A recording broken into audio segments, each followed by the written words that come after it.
Mga brother, unbox natin tong GX31V SoC 40th Anniversary Voltes 5. Alam nyo ba mga brother na nirelease tong GX31V noong 2015 para i-celebrate,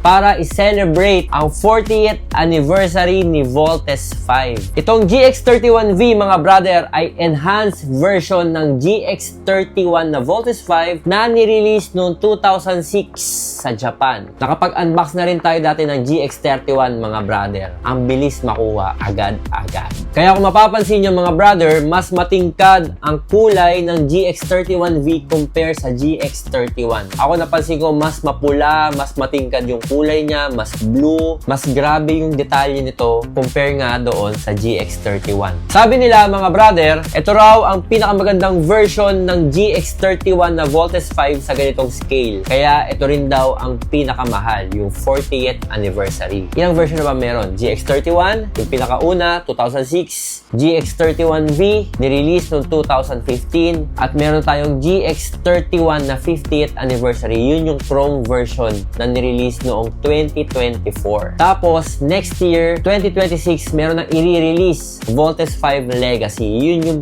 pinakabago mga brother. Na up until now, naka-pre-order pa siya. At ayun nga, dahil sa napakagrabe ang demand ng GX31V, nag-release nga sila noong 50th anniversary na GX31 na Chrome version. Nakapag-unbox na rin tayo before noon mga brother. Meron tayong available na 2 pieces noon, pero naubos din agad. So, nasa harapan nyo na yung pinakamaganda. Papakawalan nyo pa ba to? Back in box condition mga brother, pero walang ka-issue-issue. Kitang-kita nyo naman kung gaano kaganda yung figure na to. Napakadaling i-vault in, napakadaling i-vault out. Ako din mga brother, wala akong masabi kasi sobrang daling buuin, napakaganda ng detalye, nag-enjoy ako i-unbox at i-vault in. Kitang-kita nyo naman, di ba? Tingnan nyo naman yung detalye. Ay, sana akin ka na lang.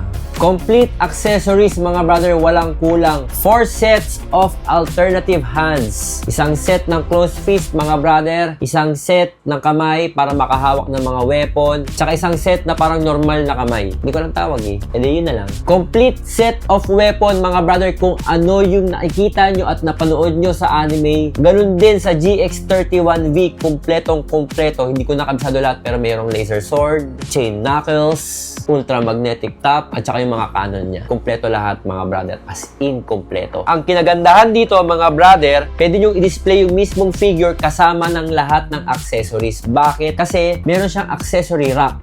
Ibig sabihin, meron siyang lalagyan ng mga weapon tsaka mga alt hands niya, tapos itatabi nyo siya sa mismong figure ni Voltes 5. Hindi ko na bubuuin. Kayo na lang magbuo kasi mapapasa inyo rin naman to. Diba? Again, bagay na bagay sa mga kolektor ng Voltes 5. Bagay na bagay para sa mga batang 80s and 90s. Ibabalik ko sa childhood nito mga brother. Ito yung mga pinapangarap nating laruan na hindi natin makuha dati. Ngayon, meron ng mga bagong issue katulad nito. Nasa harapan nyo na. Bubuin nyo na lang at i-enjoy at lalaruin nyo na lang mga brother. Available sa Jonathan's Toys.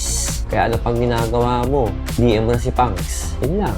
Mahal ko kayo. Champion! Mwah!